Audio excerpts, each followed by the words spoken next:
Hello, I'm Raphael, and today I'm going to be giving you guys a 6-month overview of my ownership of my 2016 BMW 435i convertible. Now, it really hasn't been 6 months, it's been like 5 months, but no one really does like 5-month ownership overviews, and with the miles I've driven this car, 20,000 miles, it may as well be 6 months, or 6 years. Some people don't even drive that much in a year. This car is finished in sapphire black metallic with a coral red leather interior. Now I'm going to get this out of the way. This is one of the most common questions I get asked. Why did I choose the convertible 4 Series? Now, the reason I got a convertible was pretty simple. To be different? Nah, I'm not one of those people. I got it because it's Florida. It's almost always nice during the year. Even in the winter right now, it's 52 degrees, and I can put the top down. I have my neck warmer, I have my heated seat. I have a little net that goes over the back seat to keep the wind buffeting down. It's just a nice experience overall having a convertible. You kind of have 2 cars in one. Another reason I picked this convertible specifically is because it's a hardtop. I'm not really a fan of soft top convertibles that much. There are some exceptions like Miatas, S2000s, and like E36 verts, but for the most part, I really just don't want a soft top because also they start leaking and it just ruins the look of a car for me. And I know the hardtop itself isn't the prettiest because it kind of does disrupt like the rear more so the front, but it's a convertible. The roof has to fold away somewhere, so this is as good as you can get.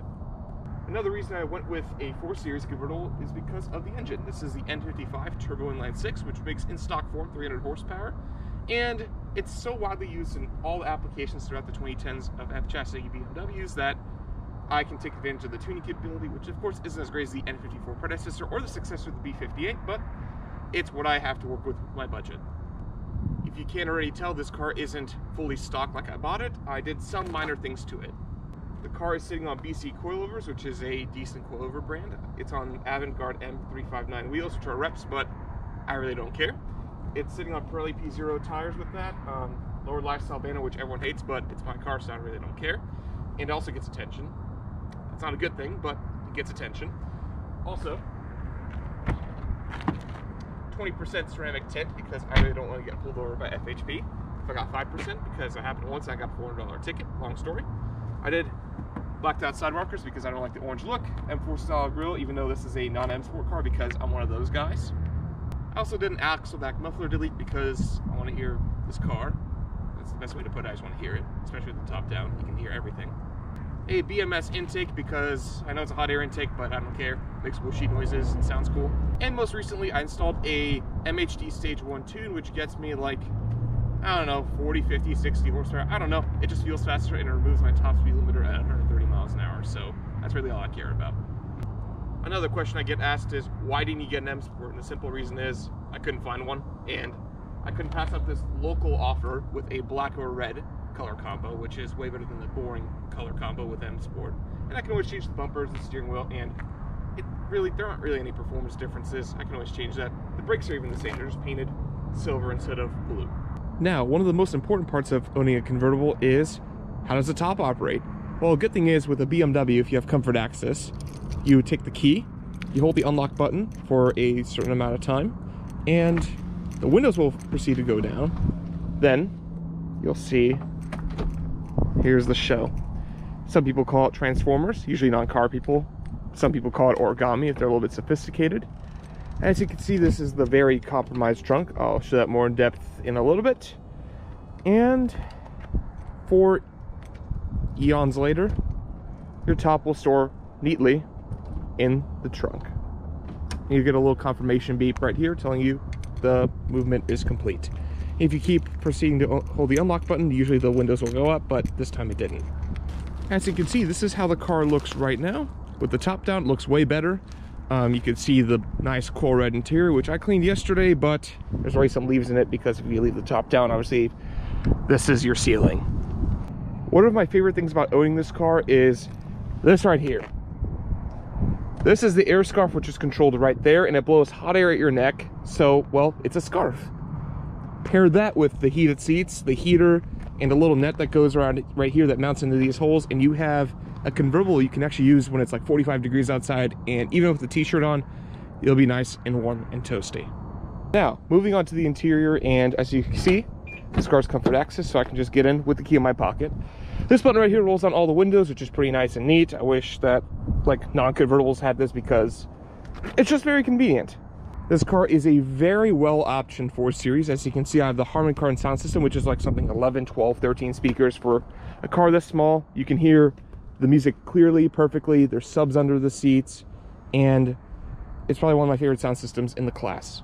Right here we have the back seat, which is actually pretty comfortable for someone who's 5'11" like myself. Actually, I'm 5'10". I don't know why I said 5'11". And the seats fold down too, so you have some form of practicality, and there is a pass-through for the trunk. And of course you have cup holders back here, charging, for some reason, sort of a climate zone. And in order to get back here, you pull this lever. You have buttons right here to get back here, and yeah, it's not that bad, especially for a 2-seater convertible like this. Moving up front here, you have 2-person memory power seats. My favorite feature, the neck warmer, which blows hot air at your neck via that button right there. That's a convertible only thing also. It's great in this time of year when it's cold outside.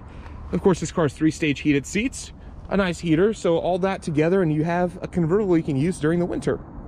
Starting the car, you put your foot on the brake, press the start stop button, and of course, no warning lights. 109,000 miles, believe it or not. I got this car with 87,000 miles on the clock. Heads up display, which will show your audio information, phone calls, navigation, you name it. This car is Navigation Professional, which is a great infotainment system. I really don't even need Apple CarPlay. 8 presets, DVD player, CD player, dual zone air conditioning, and yeah, you know, everyone knows all this stuff. There's also sport mode, sport plus mode, in case you want to be, I don't know, Max Verstappen. And BMW knows their target audience, so they put a cigarette lighter down here so you can plug in a radar detector. To operate the top from the interior, all you do is go to the switch right here, and you hold it for like 3 eons. A pretty cool thing is that, unlike most convertibles, it does have a dome light, which is useful in some situations. And of course, the car will give you the confirmation beep once again when your retractable top movement is complete. What should I demonstrate first, the trunk or the hood? Eeny, meeny, miny, toe, catch a tiger by a tail. If you are saying go, you are not it. I am 10 years old.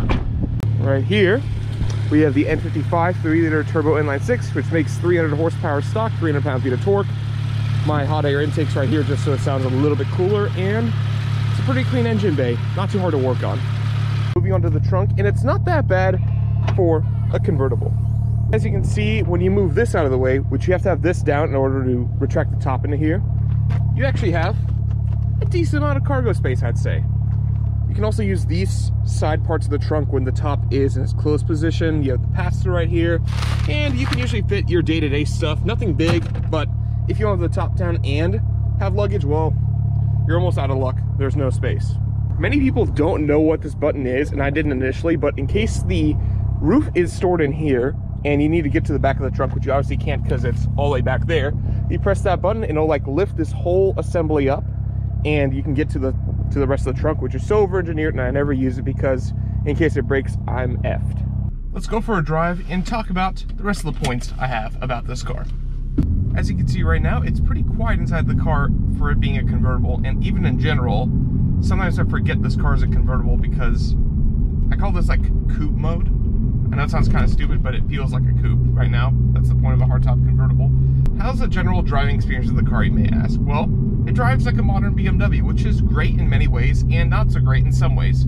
Let me explain. Of course, this is an F-chassis BMW, and unfortunately that means that it has electric steering, and compared to the predecessor, the E9X BMWs, the E90, E91, E92, E93, it isn't hydraulic, so you don't have as much steering feel, even though it is pretty direct. As for how the car handles as a convertible, it handles pretty good. I've driven quite a few convertibles in my years of driving, and for a convertible, this feels pretty tight. With the roof closed, it feels rigid enough, I'd say. I wouldn't say it's like a nice M235i, but it is pretty acceptable, I'd say, especially for a daily driver. You're not going to take this car to the track. In comfort mode, the steering is pretty light, I'd say. You put it in sport mode, and well, it's a little bit heavier, but it just feels artificial. That's, I think, one of my complaints about the car. My day-to-day life, this car is pretty fine. If I'm by myself, I'm chilling in the car. I got my Bluetooth, navigation, climate controls, but if I have 4 people in the car, the back seat, they sometimes complain a little bit, and that's understandable as it's hard to get in and out of the back. And one of the drawbacks of this car for me is, well, I usually carry a lot of my friends in this thing, like frequently, and I have to get out of the car to let them in, and if it's raining, everyone has to pile in the car. It's just not, it's not as convenient as I like it, but of course, what did I expect buying a convertible? But that's just something to keep in mind if you're gonna be looking for any two-door car in general, not just convertibles. This ZF 8-speed automatic transmission shifts very smoothly in comfort mode, and in sport mode, it shifts almost DCT-like. Here's the downshift. It's almost instant, and I gun it. I'm not gonna say how fast that was, but that was pretty quick, and transmission does exactly what you want. Let's give it like a little 0 to whatever. This car, remember, has an MHD Stage 2 tune. Actually, it's a Stage 1. I don't know why I said Stage 2, but that's like 90 miles an hour right there in a private closed course, which I will never do that on a public road. That little scratchy noise you hear, well, that's actually the parking brake cable itself. There's a little clip that secures it to the chassis of the car, and that's a very common thing to break on F30s in general. This is an F33. And it's an $8 part, but it takes like 3 hours of labor, so I haven't really gotten around to fixing it yet because it's just annoying, and I'll just deal with it. Now, speaking of things that have broken this car, well, not that much actually. The only major issue this car's ever had was the first day of ownership, where I gunned it on the I-4 and the charge pipe blew, which is a very common issue on these N55s. I knew that getting in, and it took, the car at the time still had a warranty, so I just took it into the service center, and a day later I had the car back, and the part itself is like $150, $200, and many people upgrade them to metal, which I will be doing shortly because I'm not going to keep this car this much stock for much longer because I'm going to go full bolt-ons and do the MHD Stage 2, but that's just something to keep in mind with N55 cars in general. This is something that many car reviewers don't usually go into depth, but how does this car feel at high speeds, such as over 120 miles an hour? And I'm glad to report that this being a German car and a BMW, it feels great. Even with the top open, you don't really feel the speed, which is, it's nice. You can comfortably bomb through the highways or the German Autobahn in comfort. Well, I would demonstrate the Harmony Kardon sound system, but YouTube does have copyright issues, and just take my word for it, it sounds pretty good. And if you can't take my word for it, then go to your local BMW dealership and just listen for yourself. What are some other drawbacks to this car? Well, a sort of half drawback is fuel economy. It's not that great, but it's not that bad. It gets about 18 miles per gallon combined, and that's fine. I had a Cayenne Turbo like earlier this year, and that thing got 8, so fine by me. I'm also happy to report that if you put this car in Eco Pro mode on the highway, you actually do get a noticeable fuel economy bump. I usually get 25, 26, 27 mpg on the highway while cruising at 90 miles an hour, which is pretty good. One of the perks of having an 8-speed automatic transmission is a very tall final drive ratio. As stated earlier, I do drive this car quite a bit, and this car has been literally everywhere in the state of Florida, all the way from Jacksonville, right by the border of Georgia, all the way west by Tampa, all the way east by New Smyrna Beach, and all the way down south by like Miami. So I've gotten into this car quite a bit, and it's a good highway cruiser. It's relatively comfortable, the seats are relatively supportive, and it's not that bad for 2 people. Now if you bring people in the back, remember, they're not gonna be that comfortable, but I've said that again, that's just one of the things that you get when buying a car like this. Now I have an answer to a question that you didn't ask. Is there room to make magic happen? No, there's no room to make magic happen. I've tried the back, the front, there's nowhere, so in case you wanna have some fun in the car, you can't do that. I'm sorry, pick a different car. Well, also you have to keep in mind that I'm not a very small person, and the ladies I like are not very small either, so if you're slim and your lady friend is slim, then maybe you'll have different results. The big question, would I buy this car again? I honestly don't know. I've been trying to think of that all day. Would I buy this car again? And I'd say maybe. Now, if this car was a weekend car, yes, I would buy it again, but I would not buy it again as a daily driver because I like carrying stuff in the back. I like carrying friends around. I like just having a lot more space than this, and this just doesn't suit my lifestyle the best that I want it. But if you want this as a sidecar, or if you don't care about practicality that much, then yes, this is a great car to have because it's been reliable, it's quick, it looks good, it has a good amount of features, but it's just not as practical as I hoped, even though I knew this is I know that this isn't that practical, but it's living with it day by day, you kind of learn that you want more practicality. Like, I learned that I like 7 Series and 5 Series BMWs more than this, and that's okay. Now, will I be selling the car anytime soon? No. I still want to keep this car for like another year or so. I still want to experience it because I do like driving the car and I do like owning the car. And I'm still not done modifying the car. Do I have any regrets buying this specific 4 Series convertible? Yes. I wish I got one with the M Sport package. Even though you can get the bumpers and the side skirts and all this other stuff, that costs, like, with paintwork, what, almost $3 grand if you want a nice paint job and all that. Then you still have the steering wheel, which is this ugly one with the big steering wheel airbag, and that costs like, what, $1,000 alone? So all in, you're like $4 grand, and then you have the M Sport kit. And that, even then, it's not genuine M Sport, even though some people are gonna be purists about that. And so I really wish I got an M Sport from the get-go. So what are my 2 cents on my own 4 Series? It is a fantastic car to own. It is certainly a nice change of pace having a convertible, but I would not buy a convertible for a long time after this. I'll probably get a coupe, sedan, SUV, because this is more of just a phase, I guess, of me. And just buy one. If you buy one, remember, you're committing to this kind of lifestyle, and I don't know if I want to commit to that again. And remember, don't buy a car to impress other people, because if not, that'll just backfire on you instantly, because at the end of the day, no one really cares what you're driving. They look at you for a second like, oh wow, that dude has a nice car, and then they forget about it. That's how it is, even with like the most expensive cars. I got this car partially to get some attention of sorts. I don't know why I did that, but mainly I got this car because I wanted something that I would enjoy. Like, I love going on night drives at 2 a.m. with the top down blasting music because it's nice. It's like a nice vibe and experience, and you can't really replicate that with a closed roof car. And one of the best things you can do with this car also is 7:30 p.m., 408 towards downtown Orlando with the sun setting and it being 72 degrees outside, 75 degrees, something like that. This car, the vibes are immaculate. You cannot replicate that.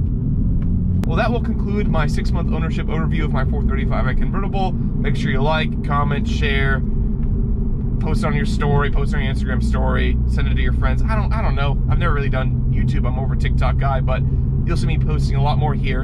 And well, have a great day.